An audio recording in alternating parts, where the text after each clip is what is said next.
Student, आज का topic है हमारा जलवायु वर्गीकरण।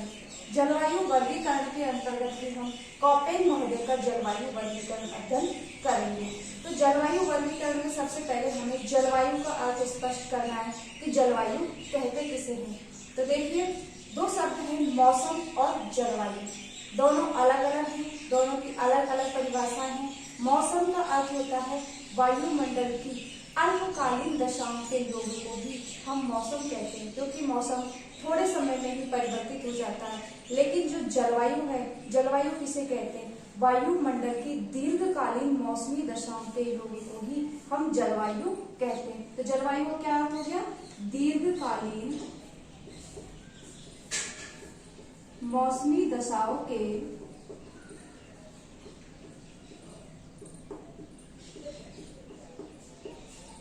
योग को जलवायु कहते हैं। तो जलवायु की क्या परिभाषा आ गई? वायुमंडल की दीर्घकालीन मौसमी दशाओं के योग को हम जलवायु कहते हैं। जलवायु के अंतर्गत हम पढ़ रहे हैं कॉपेन महोदय का जलवायु वर्गीकरण। कॉपेन महोदय ने भारत के संदर्भ में भी, विश्व के संदर्भ में भी और राजस्थान के संदर्भ में भी अपना जलवायु वर्गीकरण प्रस्तुत किया था और विश्व स्तर पर भी इसे काफी मान्यता प्राप्त हुई। तो सबसे पहले इसका सामान्य परिचय पढ़ेंगे हम कि कॉपेन महोदय कहाँ के थे। तो कॉपेन महोदय जर्मनी के, कहाँ के? जर्मनी के निवासी थे। प्रसिद्ध जलवायु वेता और वनस्पति शास्त्री, प्रसिद्ध जलवायु वेता और वनस्पति शास्त्री थे कॉपेन महोदय जर्मनी के। इन्होंने अपना वर्गीकरण सन 1900 में ही प्रस्तुत कर दिया था, लेकिन इसके बाद इन्होंने अपने जलवायु वर्गीकरण में काफी संशोधन किए। दूसरा परिसंस्करण इन्होंने 1919 में दिया था। इसके बाद 1931 में भी इन्होंने अपना जलवायु वर्गीकरण प्रस्तुत किया और 1956 में भी इन्होंने अपना जलवायु वर्गीकरण प्रस्तुत किया था। इन्होंने अपने जलवायु वर्गीकरण में वनस्पति, तापमान और वर्षा को आधार माना। वनस्पति, तापमान और वर्षा के आधार पर इन्होंने अपना जलवायु वर्गीकरण प्रस्तुत किया, क्योंकि किसी भी क्षेत्र में वहाँ की जलवायु का भी पता होना चाहिए। जलवायु का पता लगाने के लिए हमें वहाँ के तापमान, आर्द्रता, वनस्पति, इन सभी चीजों का अध्ययन करना जरूरी होता है। इन्होंने अपने वर्गीकरण में सब मुख्य रूप से जो अहम योगदान था इनके वर्गीकरण में, वो एक फ्रांसीसी विद्वान थे, डी कैंडोल। कौन थे? D Candolle. डी कैंडोल नाम के एक विद्वान थे। डी कैंडोल नामक विद्वान थे, फ्रांसीसी विद्वान। इन्होंने वनस्पति का वर्गीकरण किया था और इनके वनस्पति वर्गीकरण को आधार मान करके अपना जलवायु वर्गीकरण प्रस्तुत किया था। किसके वनस्पति को आधार माना? डी कैंडोल के वनस्पति वर्गीकरण को आधार माना। डी कैंडोल ने 1874 में अपना वनस्पति वर्गीकरण प्रस्तुत किया था, जिसमें इन्होंने विश्व को 5 वनस्पति प्रदेशों में बांटा था: मेगाथर्मल, मेसोथर्मल, जेरोफाइटस, हिस्टोथर्मल और माइक्रोथर्मल। इस प्रकार से 5 जलवायु, 5 वनस्पति प्रदेशों के आधार पर ही इन्होंने अपना जलवायु वर्गीकरण प्रस्तुत किया। इनका जो जलवायु वर्गीकरण था वो आनुभाविक विधि पर आधारित था। किस पर आधारित था? आनुभाविक विधि पर आधारित था। आनुभाविक विधि का मतलब होता है वनस्पति वितरण के अनुभवों का वर्गीकरण करना। वनस्पति वितरण के अनुभवों के वर्गीकरण के आधार पर इन्होंने विश्व जलवायु वर्गीकरण प्रस्तुत किया था। इन्होंने अपने जलवायु वर्गीकरण में अंग्रेजी के कुछ बड़े अक्षरों का भी प्रयोग किया था और कुछ छोटे अक्षरों का प्रयोग किया था और उनके अलग अलग अर्थ बताए। इन अर्थों के आधार पर ही इन्होंने विश्व को जलवायु प्रदेशों में वर्गीकृत किया था। इन्होंने कैपिटल शब्दों का भी प्रयोग किया और स्मॉल शब्दों का भी प्रयोग किया। किसके? अंग्रेजी वर्णमाला के। देखिए, तो इनके अलग अलग अर्थ भी बताए थे। तो अंग्रेजी वर्णमाला के बड़े अक्षरों में इन्होंने सबसे पहले लिया था ए। अंग्रेजी वर्णमाला के बड़े अक्षरों का अध्ययन करेंगे हम, तो जिसमें ए का मतलब बताया इन्होंने उष्णकटिबंधीय आर्द्र जलवायु। ए का मतलब क्या बताया? उष्णकटिबंधीय आर्द्र जलवायु। और बी का मतलब बताया इन्होंने उष्णकटिबंधीय शुष्क जलवायु। क्या बताया? ए का मतलब उष्णकटिबंधीय आर्द्र, जहां पर 18 डिग्री सेल्सियस से उच्च तापमान पाया जाता हो, जहां पर उच्च वर्षा होती हो और उच्च तापमान पाया जाता है। जो हमारा विषुवतरेखीय क्षेत्र, उस विषुवतरेखीय क्षेत्र के आसपास इस प्रकार की जलवायु पाई जाती है, ए जलवायु, क्योंकि यहाँ पर आर्द्रता भी पाई जाती है, तापमान भी, उष्ण क्षेत्र भी है, आर्द्रता भी है, इनकी वर्षा भी होती है और यहाँ पर तापमान भी उच्च पाया जाता है। इसके बाद दूसरा है बी, उष्णकटिबंधीय शुष्क जलवायु प्रदेश।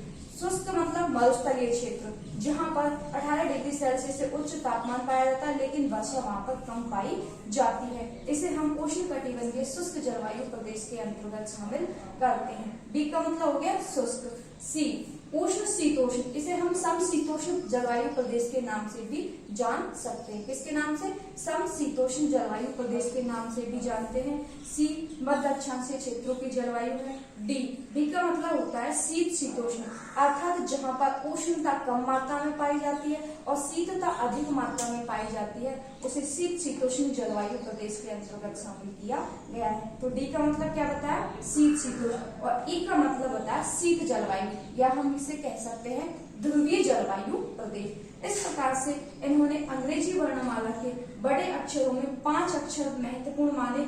ए का मतलब उष्णकटिबंधीय आर्द्र जलवायु, बी का मतलब उष्णकटिबंधीय शुष्क जलवायु, सी का मतलब उष्ण शीतोष्ण जलवायु, डी का मतलब शीत शीतोष्ण जलवायु, ई का मतलब शीत जलवायु या ध्रुवीय जलवायु। इसके अलावा बड़े ही अक्षरों में बड़े डब्ल्यू का मतलब बताया इन्होंने शुष्क। बड़े डब्ल्यू का मतलब क्या बताया? शुष्क। और एस का मतलब बताया अर्ध शुष्क। शुष्क का मतलब मरुस्थल वाला भाग,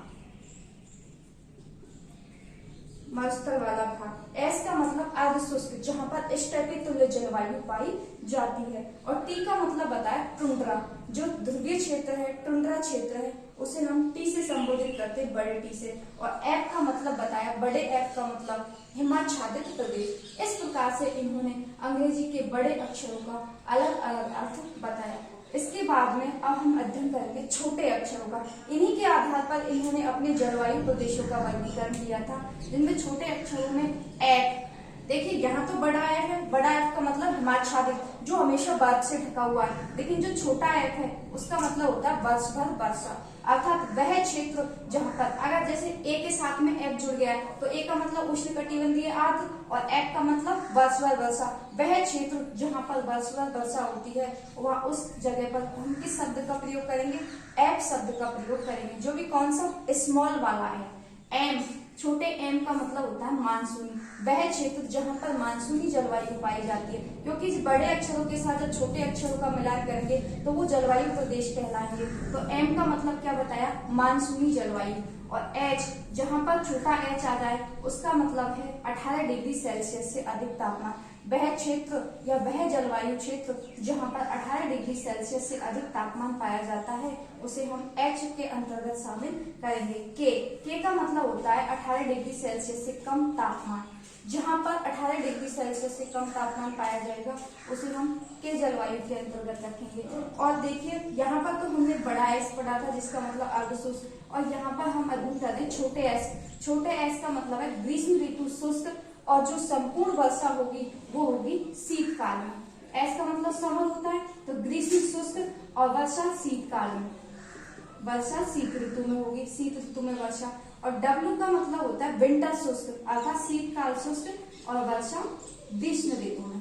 इस प्रकार से इन्होंने अपने अंग्रेजी वर्णमाला के छोटे और बड़े शब्दों का प्रयोग करके अपना जलवायु वर्गीकरण प्रस्तुत किया था। और इनके जो जलवायु प्रदेश हैं उसको हम देखिए निम्न आधारों पर वर्गीकृत करते हैं। सबसे पहला ए जलवायु प्रदेश। ए जलवायु प्रदेश की विशेषताओं का अर्थ हमें पता चल गया कि कौन सा क्षेत्र है। ए जलवायु प्रदेश के अंतर्गत वह भाग आता है जहां पर 18 डिग्री सेल्सियस से उच्च तापमान तथा उच्च वर्षा होती है, उसे हम ए जलवायु प्रदेश के अंतर्गत शामिल करते हैं। उष्णकटिबंधीय आर्द्र जलवायु प्रदेश भी हम इसे कहते हैं। इसे 3 भागों में बांटा गया है। इसके जो उपभाग हैं ए जलवायु प्रदेश के, उसके 3 उपभाग हैं। ए का अर्थ होता है उष्णकटिबंधीय आर्द्र और एम का अर्थ मानसूनी, अर्थात वह क्षेत्र, वह उष्णकटिबंधीय आर्द्र जलवायु का क्षेत्र जहां पर मानसून के द्वारा वर्षा होती है उसे हम एम जलवायु प्रदेश के नाम से जानते हैं। अर्थ स्पष्ट हो गया, क्योंकि इसका अर्थ एम का मतलब मानसूनी होता है, अर्थात वह भाग जहां पर मानसूनों के द्वारा वर्षा होती है उसे हम AM जलवायु प्रदेश के अंतर्गत शामिल करते हैं। दूसरा है AW। अब A का मतलब उष्ण कटिबंधीय आर्द्र और W का मतलब क्या होता है, छोटा W है वह भाग जहां पर शीतकाल शुष्क रहता है और संपूर्ण वर्षा ग्रीष्म काल में होती है, उस क्षेत्र को हम AW जलवायु प्रदेश के नाम से जानते हैं।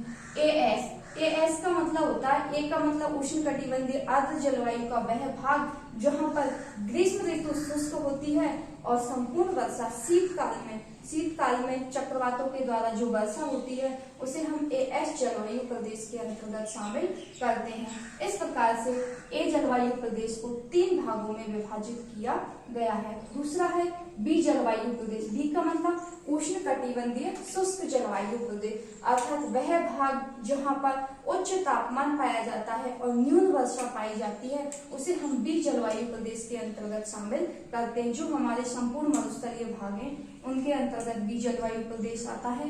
तो B जलवायु प्रदेश को 2 भागों में बांटा है, BS BW। BS और BW। BS और BW का अर्थ समझिए क्या होता है। B का मतलब होता है उष्ण और ये बड़ा वाला S है, S का मतलब होता है अर्धशुष्क अर्थात स्टेपी जलवायु वाला क्षेत्र।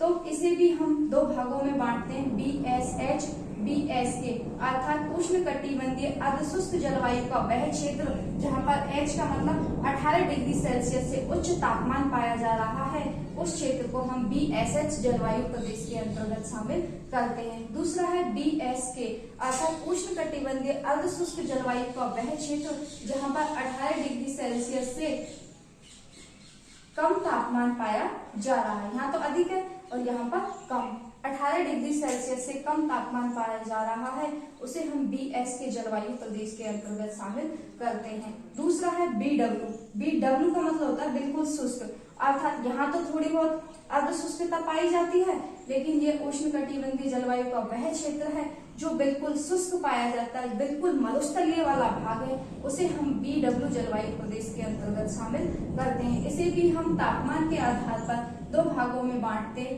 BWH BWK, अर्थात उष्ण कटिबंधीय शुष्क जलवायु का वह क्षेत्र जहां पर 18 डिग्री सेल्सियस से भी उच्च तापमान पाया जाता है उसे हम उष्ण कटिबंधीय शुष्क जलवायु प्रदेश के अंतर्गत शामिल करते हैं, और जहां पर 18 डिग्री सेल्सियस से कम पाया जाता है उसे BWK जलवायु प्रदेश के अंतर्गत शामिल करते हैं। इसके बाद तीसरा आता है हमारा C जलवायु प्रदेश। C जलवायु प्रदेश इसे आर्द्र शीतोष्ण भी कह सकते हैं, उष्ण शीतोष्ण भी कह सकते हैं, जहां पर उष्णता अधिक पाई जाती है, शीतलता कम पाई जाती है, उसे हम C जलवायु प्रदेश के अंतर्गत शामिल करते हैं। इस जलवायु प्रदेश को हम 3 भागों में बांटते हैं, CF CW CS। CF का मतलब होता है वह जलवायु का भाग या उष्ण आर्द्र शीतोष्ण जलवायु का वह क्षेत्र जहां पर वर्षा अधिक होती है, क्योंकि F का मतलब होता है वर्ष भर वर्षा, तो वर्ष भर वर्षा होती है उसे हम CF जलवायु प्रदेश के अंतर्गत शामिल करते हैं। इसे भी हम 3 भागों में बांटते हैं। देखिए यहाँ पर हम कैपिटल A का प्रयोग नहीं कर रहे बल्कि स्मॉल a का प्रयोग कर रहे हैं, स्मॉल b का प्रयोग कर रहे हैं, स्मॉल c का। CF का तो मतलब समझ आ गया, आर्द्र शीतोष्ण जलवायु का वह क्षेत्र जहाँ पर वर्ष भर वर्षा होती है। लेकिन A का मतलब क्या है, B का मतलब क्या है, C का मतलब क्या है। A का मतलब होता है जहाँ पर ग्रीष्मकाल लंबा होता है, अर्थात आर्द्र शीतोष्ण जलवायु का वह क्षेत्र जहां पर वर्ष भर वर्षा तो होती है लेकिन वहां ग्रीष्मकाल लंबा पाया जाता है, उसे तो हम CFA जलवायु प्रदेश के अंतर्गत शामिल करते हैं। B का मतलब होता है शीतोष्ण जलवायु का वह क्षेत्र जहां पर ग्रीष्मकाल सामान्य पाया जाता है। B का मतलब होता है ग्रीष्मकाल सामान्य, और C का मतलब होता है जहां पर ग्रीष्मकाल छोटा पाया जाता है और शीतकाल लंबा पाया जाता है, उसे हम आर्द्र शीतोष्ण CFC जलवायु प्रदेश के अंतर्गत शामिल करते हैं। इसी प्रकार से CW जलवायु का मतलब होता है, C का मतलब वही आर्द्र शीतोष्ण और W का मतलब होता है विंटर शुष्क और संपूर्ण वर्षा ग्रीष्म काल में। W का मतलब क्या होता है, विंटर शुष्क और संपूर्ण वर्षा ग्रीष्म काल में होती है। इसे भी हम 2 भागों में विभाजित करते हैं, आर्द्र शीतोष्ण जलवायु का वह भाग जहाँ पर शीतकाल शुष्क और ग्रीष्मकाल में वर्षा तथा ग्रीष्मकाल, A का मतलब ग्रीष्मकाल लंबा, और B का मतलब जहाँ पर ग्रीष्मकाल सामान्य पाया जाता है। इसके बाद आता है CS। CS का मतलब होता है आर्द्र शीतोष्ण जलवायु का वह भाग जहाँ पर एस का मतलब ग्रीष्म शुष्क और संपूर्ण वर्षा शीतकाल में होती है। और लेकिन ए का मतलब क्या होगा, फिर इसे भी दो भागों में बांट देंगे। सी ऐसे अर्थात आर्द्रशीतोष्ण जलवायु का वह क्षेत्र जहाँ पर ग्रीष्मकाल शुष्क पाया जाता है, शीतकाल में वर्षा होती है। लेकिन ग्रीष्मकाल कैसा होता है, लंबा होता है। ए का मतलब ग्रीष्मकाल लंबा और बी का मतलब ग्रीष्मकाल सामान्य पाया जाता है। इसके बाद आता है हमारा डी जलवायु प्रदेश। डी जलवायु का मतलब होता है शीत शीतोष्ण जलवायु प्रदेश। इसे भी हम दो भागों में बांटते हैं, डी एफ जलवायु प्रदेश, डी डब्ल्यू जलवायु प्रदेश। एफ का मतलब शीत शीतोष्ण जलवायु का वह भाग जहाँ पर वर्षभर वर्षा होती है, इसे महाद्वीपीय आर्द्र जलवायु के नाम से भी जानते हैं। इसके नाम से जानते हैं महाद्वीपीय आर्द्र जलवायु। इसे हम चार भागों में बांटते हैं, D F A, D F B, D F C, D F D. अब ए का मतलब समझ आएगा जहाँ पर ग्रीष्मकाल लंबा, बी का मतलब ग्रीष्मकाल सामान्य, सी का मतलब ग्रीष्मकाल छोटा, शीतकाल लंबा और डी का मतलब शीतकाल बिल्कुल शीतकाल, यहाँ पर उपध्रुवीय जलवायु का क्षेत्र आ जाता है। और वैसे डी का मतलब होता है शीत आर्द्र। एफ का मतलब वर्षभर वर्षा, वह क्षेत्र शीत आर्द्र क्षेत्र जहाँ पर वर्षा वर्षभर होती है और तथा शीतकाल कैसा, ग्रीष्मकाल कैसा होता है, लंबा होता है। एफ का बी का मतलब वह शीत शीतोष्ण या आर्द्र महाद्वीपीय जलवायु का क्षेत्र जहाँ पर मुख्य रूप से शीत जो ग्रीष्मकाल है वो सामान्य पाया जाता है, उसे हम डी एफ बी जलवायु प्रदेश के अंतर्गत शामिल करते हैं। डी एफ सी इसके अंतर्गत वह क्षेत्र आता है जहाँ पर ग्रीष्मकाल कैसा पाया जाता है, छोटी पाई जाती है, उसे डी एफ सी जलवायु के नाम से जानते हैं। और डी एफ डी का मतलब होता है शीत जलवायु, वर्षभर वर्षा, ये उपध्रुवीय क्षेत्र के अंतर्गत शामिल किया गया है। इसके बाद हमारा आता है डी डब्ल्यू जलवायु प्रदेश। डब्ल्यू का मतलब होता है वह क्षेत्र जहाँ पर शीत शीतोष्ण या आर्द्र महाद्वीपीय जलवायु पाई जाती है, लेकिन वहाँ पर विंटर कैसी होती है, शुष्क होती है, वर्षा ग्रीष्मकाल में होती है। इसे कितने भागों में बांटा गया है, चार भागों में बांटा गया है, D W A, D W B, D W C, D W D. वही अर्थ है, ए का मतलब शीतकाल, ग्रीष्मकाल कैसा होगा, ग्रीष्मकाल लंबा होगा, ध्रुवीय जलवायु आर्द्र महाद्वीपीय जलवायु पाई जाएगी। और विंटर कैसी होगी, शुष्क, वर्षा कौन सी ऋतु में होगी, ग्रीष्म ऋतु में होगी। और डी डब्ल्यू डी के अंतर्गत ग्रीष्मकाल सामान्य पाया जाएगा, डब्ल्यू का मतलब विंटर शुष्क होगी, वर्षा ग्रीष्मकाल में होगी और आर्द्र महाद्वीपीय जलवायु पाई जाएगी। डी डब्ल्यू सी के अंतर्गत यह मुख्य रूप से उपध्रुवीय क्षेत्र के अंतर्गत चला जाता है, वर्षा कब होगी, ग्रीष्मकाल में होगी, शीत ऋतु शुष्क बिल्कुल कठोर होगी, शीत ऋतु में कहने का मतलब शीत कठोर होगी। और इसके बाद में सी का मतलब यहाँ पर ग्रीष्मकाल छोटा पाया जाएगा और इसमें शीतकाल लंबा पाया जाएगा और उपध्रुवीय जलवायु क्षेत्र के अंतर्गत इसे शामिल किया गया है। इसके बाद लास्ट है हमारा ई जलवायु प्रदेश। ई जलवायु का मतलब ध्रुवीय जलवायु, जो ध्रुवीय क्षेत्रों में हमारे आर्कटिक सागर, ग्रीनलैंड, कनाडा वाला क्षेत्र उसमें पाई जाती है। इस ई जलवायु प्रदेश को हम मुख्य रूप से दो भागों में बांटते हैं, ईटी जलवायु प्रदेश, ई एफ जलवायु प्रदेश। ईटी का मतलब होता है जहाँ पर अधिकतम 10 डिग्री ग्रीष्मकाल का तापमान और न्यूनतम 0 डिग्री सेल्सियस तापमान पाया जाता है, उसे ईटी जलवायु के नाम से जानते हैं। इसे टुंड्रा जलवायु कहते हैं। ई एफ का मतलब जहाँ 0 डिग्री सेल्सियस से भी कम तापमान पाया जाता है, उसे हम ई एफ, वैसे ही एफ का मतलब हिमाच्छादित क्षेत्र है, तो ई एफ जलवायु प्रदेश के अंतर्गत शामिल करते हैं। इस प्रकार से कॉपेन महोदय ने अंग्रेजी वर्णमाला के छोटे और बड़े अक्षरों का प्रयोग करते हुए अपना विश्व जलवायु वर्गीकरण प्रस्तुत किया था। विश्व स्तर पर इसे काफी मान्यता भी मिली थी, क्योंकि इन्होंने वनस्पति, तापमान और वर्षा को आधार माना, इसीलिए इन्हें काफी विश्व स्तर तक मान्यता मिली इनके जलवायु वर्गीकरण को। लेकिन फिर भी कुछ कमियां रह गई थी, जिसके आधार पर इनकी आलोचना भी हुई थी। इन्होंने मुख्य रूप से समुद्री धाराएं, पवन परिसंचरण और धरातल की बनावट को महत्व कम दिया था, उनको शामिल नहीं किया था। इस आधार पर इनकी कुछ आलोचनाएं भी हुई, लेकिन विश्व स्तर पर इनको काफी मान्यता भी मिली थी जलवायु वर्गीकरण के, इनके जलवायु वर्गीकरण को, इसलिए इनका अध्ययन हम करते हैं।